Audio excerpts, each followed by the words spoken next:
दोस्तों, welcome back to शिक्षा परीक्षा। एक बार फिर से आपका स्वागत है आपके अपने चैनल शिक्षा परीक्षा पर। आज मैं आपको पढ़ाने वाला हूं निर्देशांक ज्यामिति के अंतर्गत कुछ सूत्रों के बारे में, जिसमें सबसे पहले मैं आपको बताऊंगा दूरी सूत्र।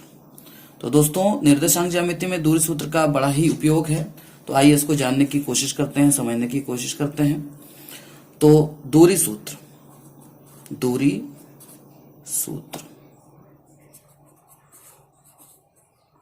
अगर बात करें दूरी सूत्र की, तो दूरी सूत्र क्या होता है? दो बिंदुओं के बीच की दूरी ज्ञात करने का सूत्र होता है। सपोज कर लीजिए कि आपके पास ये निर्देशाक्ष है, यानी ये एक्स अक्ष और ये आपका वाई अक्ष, और ये दो बिंदु हैं जिनके बीच की दूरी हमें ज्ञात करनी है। तो इनके बीच की दूरी ज्ञात करने के लिए इनके निर्देशांक यानी x1, y1 ऐसा हम मान लेते हैं, और दूसरे बिंदु का निर्देशांक x2, y2 है। इन दोनों बिंदुओं के निर्देशांक मालूम होने चाहिए, तो हम बड़ी आसानी से हम दूरी ज्ञात कर सकते हैं इन दोनों बिंदुओं के बीच की।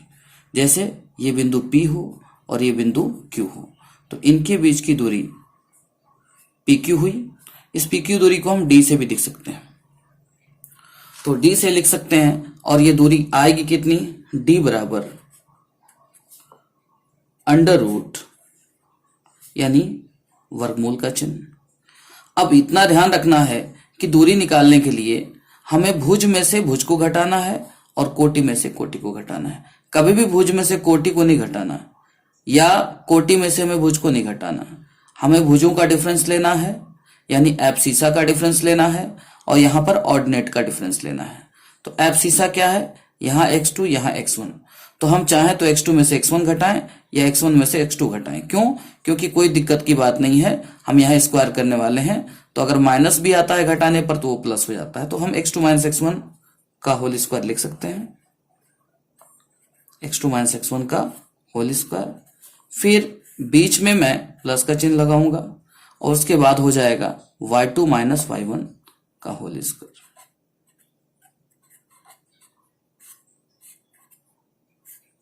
ये आपका दूरी का सूत्र हो गया। तो बड़ी आसानी से हम इसके सहायता से दो बिंदुओं के बीच की दूरी ज्ञात कर सकते हैं।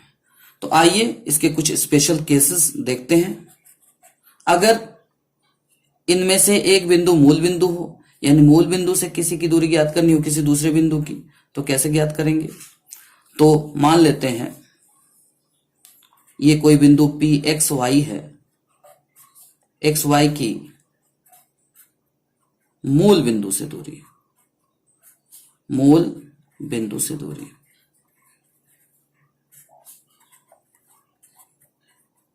तो दोस्तों, ये बिंदु तो x, y हो गया, और मूल बिंदु का कोऑर्डिनेट हो जाएगा 0, 0। आपको पता है कि ये मूल बिंदु है, तो इसका कोऑर्डिनेट होता है 0, 0, यानी इसके निर्देशांक होते हैं 0, 0। अब हम दूरी निकालने के लिए क्या करते थे? अंडर रूट लगाते थे, और फिर भुज में से भुज को घटाएंगे, तो इसका भुज तो x है, और मूल बिंदु का यानी मूल बिंदु का भुज क्या होता है? 0। तो x में से 0 को घटाएंगे तो x ही आएगा, और उसका स्क्वायर कर लेंगे, x स्क्वायर। मैंने x माइनस 0 नहीं लिखा है, क्योंकि x में से 0 घटाएंगे तो x ही आएगा, तो x का स्क्वायर प्लस। फिर अब कोटि उठाएंगे y, इस कोटि में से मूल बिंदु की कोटि घटाएंगे, तो मूल बिंदु की कोटि क्या है? 0। तो y में से 0 को हम घटाएंगे तो y ही आएगा, और फिर उसका स्क्वायर। तो ये हो जाएगा under root x square plus y square. देखिए, मैं इन सारे फॉर्मूलों का आपको प्रूफ भी बता सकता, लेकिन इसका प्रूफ बताने का कोई मतलब नहीं है, क्योंकि प्रूफ बताने से वीडियो लंबा भी होगा, और आपको एग्जामिनेशन में प्रूफ बताने की या प्रूफ को करने की जरूरत नहीं पड़ती। हालांकि उससे नॉलेज आती है और भी चीजें सॉल्व होती हैं, लेकिन आप विशेष तौर पे अगर प्रूफ के लिए कमेंट करेंगे कि इसका वीडियो बनाए, तो मैं बनाऊंगा। फिलहाल मैं सिर्फ इसके फॉर्मूले पे जा रहा हूं। तो मूल बिंदु से, किसी भी बिंदु की मूल बिंदु से दूरी कितनी होती है? Under root x square plus y square, यानी उस बिंदु के भुज का स्क्वायर प्लस उस बिंदु की कोटि का स्क्वायर। जैसे मैं कहूं कि 6, 8 की मूल बिंदु से दूरी ज्ञात कीजिए। मूल बिंदु से दूरी ज्ञात कीजिए। तो कितना हो जाएगा दोस्तों, अंडर रूट भुज का स्क्वायर यानी 6 का स्क्वायर प्लस कोटि का स्क्वायर यानी 8 का स्क्वायर। तो ये कितना आएगा, ये आएगा 36 प्लस 64। और ये कितना बनेगा, ये 36 और 64 को जोड़ेंगे तो अंडर रूट 100 आएगा और अंडर रूट 100 की वैल्यू आएगी 10 यूनिट या 10 मात्रक। ये हमारी डिस्टेंस हो गई मूल बिंदु से। इसी प्रकार से हम दो बिंदु और ले लेते हैं और उनके बीच की दूरी ज्ञात करते हैं। तो एक बिंदु जैसे मैंने लिया 2,3 तथा देखिए ये तो आपका फॉर्मूला हो गया, ये भी आपका फॉर्मूला हो गया, ये इस फॉर्मूले पर आधारित ये क्वेश्चन हो गया और एक इस फॉर्मूले पर आधारित एक क्वेश्चन मैं आपको बताने जा रहा हूं। 2,3 तथा 4,-1 के बीच की दूरी।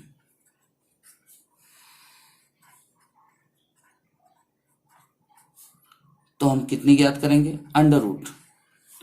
देखिए भुज में से भुज को घटा दीजिए, 4 में से 2 गए 2 उसका स्क्वायर प्लस कोटि में से कोटि को घटाइए तो -1 में से जब 3 को माइनस करेंगे तो -1 -3 हो जाएगा और -1 -3 मिलकर -4 हो जाएंगे तो -4 का स्क्वायर। यहां 2 दूनी 4 हो गया दोस्तों और 4 का -4 का स्क्वायर प्लस 16 आया तो 16 और 4 20 हो गया तो इसका मान आया अंडर रूट 20। इतना भी लिख सकते हैं या चूंकि 4 5 20 होता है तो 4 का वर्गमूल 2 और 5 का वर्गमूल नहीं निकले तो 5 अंडर रूट के अंदर रह जाएगा मात्रक। ये मात्रक मैंने यहां लिख दिया, ठीक है। 2√5 मात्रक आ गया।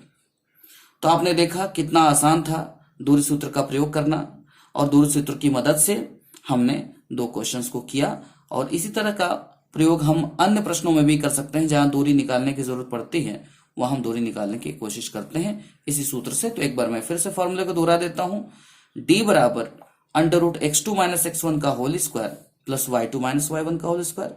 ये किन्हीं भी दो बिंदुओं के बीच की दूरी हो गई। और अगर मूल बिंदु से किसी बिंदु की दूरी ज्ञात करनी है, किसी बिंदु की मूल बिंदु से दूरी ज्ञात करनी है तो अंडर रूट भुज का स्क्वायर प्लस कोटि का स्क्वायर है, अंडर रूट एब्सिसा का स्क्वायर प्लस ऑर्डिनेट का स्क्वायर यानी under root x square plus y square. इसको कहते हैं दूरी सूत्र या डिस्टेंस फॉर्मूला। आइए अब हम वीडियो के अगले चरण में चलते हैं। तो दोस्तों इस पार्ट में हम देखेंगे सेक्शन फॉर्मूला। सेक्शन फॉर्मूला क्या होता है इसको समझने की कोशिश करेंगे। अगर हमें कोई रेखाखंड मालूम है, जैसे यहां पर मैंने देखा है लिखा हुआ है AB, ये AB एक रेखाखंड है, एक लाइन सेगमेंट है और इस रेखाखंड के जो एंड पॉइंट्स हैं यानी A और B उनके हमें कोऑर्डिनेट्स मालूम है यानी x1 y1 और x2 y2। और इस A और B के बीच में कहीं पर भी कोई पॉइंट P है, ये क्या करता है, ये इस रेखा को 2 टुकड़ों में बांटता है। एक टुकड़ा AP हो गया, एक टुकड़ा PB हो गया। तो अगर ये A और B के बीच में ये पॉइंट है तो हम ये कहते हैं कि ये इंटरनली डिवाइड कर रहा है। और अगर ये A और B के बाहर ये पॉइंट P है तो हम कहते हैं एक्सटर्नली डिवाइड कर रहा है। तो ये जो केस है ये अंतःविभाजन का है और ये जो केस हमने यहां लिखा हुआ है, ये जो हमने डायग्राम बनाया हुआ है, ये बाह्य विभाजन का है, एक्सटर्नली डिवाइड कर रहा है। रेशियो हमने रखा है, रेशियो क्या होगा, एक एंड पॉइंट से उस विभाजन बिंदु तक यानी P तक जाएंगे यानी AP, फिर P से दूसरे एंड पॉइंट तक जाएंगे यानी PB। तो AP और PB का जो रेशियो है ये m/n है। यानी हमें एंड पॉइंट के कोऑर्डिनेट्स मालूम हो और AP और PB का रेशियो मालूम हो, अनुपात मालूम हो, तो क्या हम इस बिंदु P का निर्देशांक या कोऑर्डिनेट ज्ञात कर सकते हैं, इसके भुज और कोटि को ज्ञात कर सकते हैं? बिल्कुल ज्ञात कर सकते हैं। और उसके लिए क्या फॉर्मूला है मैं अब आपको बताने जा रहा हूं। ध्यान रखिएगा, अगर इस बिंदु P का भुज निकालना है तो भुज की मदद से ही निकलेगा और अनुपात की मदद से। और अगर कोटि निकालनी है, इस बिंदु की कोटि यानी ऑर्डिनेट निकालना है, तो ऑर्डिनेट की मदद से निकलेगा, यानी y2 और y1 की मदद से और m और n की मदद से। ठीक है, तो आइए हम देखते हैं कि किस प्रकार से p की भुज और कोटि को हम ज्ञात करेंगे। तो मैं यहां पर आपके सामने लिखने जा रहा हूं, इसको ध्यान रखिएगा। आप p का भुज निकालने जा रहे हैं तो सबसे पहले इंड पॉइंट्स के भुज को लिखिए, यानी एब्सिसा को लिखिए। तो x1 और x2, इंटरनल डिवीजन की बात कर रहा हूं, x1 और x2 ये आपने लिख दिया। उसके बाद ये जो आपने अंतर्विभाजन किया है तो किस रेशियो में हुआ है, उस रेशियो को नीचे लिखिए, m और n के रेशियो में हुआ है। अब इनको क्रॉस मल्टीप्लाई कीजिए तो क्या बनेगा, mx2 प्लस nx1। ध्यान रखें, क्रॉस मल्टीप्लाई करके हम प्लस लगाएंगे तो p के कोऑर्डिनेट हमें मिल जाएंगे। तो यहां पर हमें जो p के कोऑर्डिनेट मिलेंगे, यहां से p के कोऑर्डिनेट तो मिलेंगे क्या, p का कोऑर्डिनेट होगा, यानी बिंदु p का भुज हम पहले लिखेंगे। तो भुज क्या लिखेंगे, mx2 प्लस nx1। क्या लिखेंगे, mx2 प्लस nx1। हमने क्रॉस मल्टीप्लाई करके लिखने के बाद नीचे अपॉन में आएंगे, ऊपर तो प्लस कर दिए, नीचे इन रेशियो का प्लस, यानी m प्लस n। तो यहां हो जाएगा m प्लस n। ये हमें इस बिंदु का, यानी बिंदु P का भुज मिल गया जो इंटरनली डिवाइड कर रहा था AB को m/n में। अब कोटि की बात करेंगे तो कोटि भी इसी प्रकार से ज्ञात हो जाएगी। अब बस यहां पर y1 और y2 हो जाएगा। तब क्या हो जाएगा, ये my2, जहां x2 वहां y2 बोलिए, my2 प्लस ny1। तो क्या आ जाएगा, my2 plus ny1 upon m plus n। ये इंटरनल डिवीजन में। ठीक है, अब हम बात करते हैं एक्सटर्नल डिवीजन के लिए। तो एक्सटर्नल डिवीजन के लिए फार्मूला हमारा बिल्कुल ऐसे ही रहेगा, बस बीच के चिन्हों को हम माइनस कर देंगे। यानी जब हमने कहा mx2 प्लस nx1 तो ये इंटरनल डिवीजन है, और अगर हमें एक्सटर्नली डिवीजन का लेना है तो क्या लेना है, mx2 माइनस nx1। तो यहां p के कोऑर्डिनेट्स को, इस p बिंदु के कोऑर्डिनेट्स को हम डायरेक्ट लिख रहे हैं, आप समझने की कोशिश कीजिएगा। हमने लिखा mx2 minus nx1 upon m minus n। ये हमारा आ गया P पॉइंट का एब्सिसा, यानी भुज आ गया, यानी x अक्ष वाला कोऑर्डिनेट आ गया। अब हम y अक्ष वाले कोऑर्डिनेट को लिखेंगे तो होगा my2 minus ny1 upon m minus n। इस प्रकार हमने देखा कि बड़े ही आसानी से इस फॉर्मूले को हम याद भी कर सकते हैं और तैयार भी कर सकते हैं। चाहे इंटरनल डिवीजन हो तो उसमें प्लस हम ले लेते हैं, और जो एक्सटर्नल डिवीजन है उसमें हम माइनस ले लेते हैं। पहले हम भुज निकालते हैं तो भुज की मदद से निकला जाता है। इधर का रेशियो इधर से मल्टीप्लाई करता है, ध्यान दीजिए, इधर का रेशियो ये m/n है तो m x2 से मल्टीप्लाई करेगा और n x1 से मल्टीप्लाई करेगा। तो mx2 plus nx1 upon m plus n comma my2 plus ny1 upon m plus n। ये इंटरनल डिवीजन, और एक्सटर्नल डिवीजन में mx2 minus nx1 upon m minus n comma my2 minus ny1 upon m minus n। तो उम्मीद करते हैं ये बात समझ गए होंगे। आइए इस पर आधारित एक क्वेश्चन हम वीडियो के अगले चरण में। आइए मैं इस क्वेश्चन को पहले पढ़ देता हूं, आपको समझाता हूं, उसके बाद इसको करने की कोशिश करता हूं और आपको अच्छी प्रकार से समझाने की कोशिश करता हूं। फाइंड द कोऑर्डिनेट्स, यानी निर्देशांक ज्ञात कीजिए, ऑफ द पॉइंट, उस बिंदु के, विच divides the join of the points 2,4 and 6,8। 2,4 और 6,8 को मिलाने वाली लाइन को जो पॉइंट एक्सटर्नली डिवाइड करता है इन द रेशियो ऑफ 5:3। तो 5:3 यानी 5:3 में बाह्य विभाजित करता है, ऐसे बिंदु के निर्देशांक हमें ज्ञात करने हैं। यानी बिंदु P बाह्य विभाजित कर रहा है, इतना आपको मालूम होना चाहिए। तो सबसे पहली बात, हमें बिंदु P यानी जो कि 5:3 में बांट रहा है तो उसके निर्देशांक ज्ञात करने हैं। तो चलिए हम ज्ञात कर लेते हैं बड़ी आसानी से। देखिए, हमें उसके भुज और कोटि की जरूरत पड़ेगी, यानी हमें उसके एब्सिसा और ऑर्डिनेट की जरूरत पड़ेगी। तो एब्सिसा को पहले लिख लेते हैं। तो एब्सिसा हमारा क्या है, 2, 6। ठीक है, रेशियो क्या है, 5, 1:3, यही तो है। आगे बढ़े, ऑर्डिनेट क्या है, एब्सिसा मतलब भुज, तो हमने भुज ले ली। अब कोटि को निकालने के लिए हमें कोटि भी तो लेनी पड़ेगी। तो कोटि क्या है, 4 और 8, यहां कोटि देखिए 4, यहां 8। फिर से हम अनुपात लिखेंगे 5:3, 5:3। और अब हम क्या करेंगे, क्रॉस मल्टीप्लाई कर देंगे, क्रॉस मल्टीप्लाई कर देंगे। तो यहां से हमें भुज प्राप्त होगा, तो भुज कितना प्राप्त होगा, P इक्वल टू, मैं डायरेक्ट करने की कोशिश करता हूं, फॉर्मूला तो आप जानते ही, mx2 minus nx1 upon m minus n। क्यों माइनस मैंने कहा, क्योंकि हमने एक्सटर्नली डिवाइड किया है, अगर इंटरनली होता तो प्लस होता। तो हम डायरेक्ट इसको अप्लाई कर लेते हैं, ये हमारा m है, ये हमारा n है, तो mx2 तो कितना हो जाएगा दोस्तों, 5 × 30 माइनस nx1 यानी 3 दूनी 6 अपॉन m माइनस n यानी 5 माइनस 3, यानी मैं डायरेक्ट लिख दूंगा 2, कॉमा लगा करके फिर इसको करेंगे। अब हमारा ये भुज निकल आया, अब हम कोटि निकालने जा रहे हैं, यानी y कोऑर्डिनेट्स।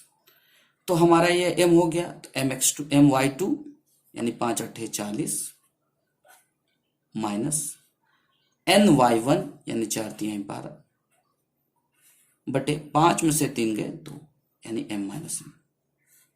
अब इसको मैं सॉल्व कर लेता हूं, सॉल्व करके क्या निकलेगा, 30 में से 6 गए 24 बटे 2, कॉमा 40 में से 12 गए, तो 40 में से पहले 10 घटा लीजिए 30, और 30 में से 2 घटा लीजिए तो 28 बटे।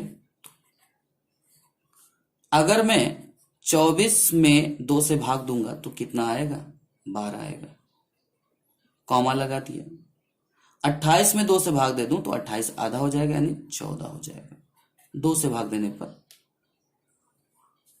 आधा हो जाता है, आपको पता होना चाहिए। तो इस प्रकार हमने देखा कि 12, 14 ये आपका आंसर हो गया। ठीक है, तो उम्मीद करते हैं ये बात समझ में आई होगी। अब मैं इसी पर आधारित एक सवाल आपको देता हूं, आपको देता नहीं बल्कि मैं कर ही देता हूं। अगर मैं पॉइंट से ही ले लूं, ये 2,4 और ये 6,8 हो गया,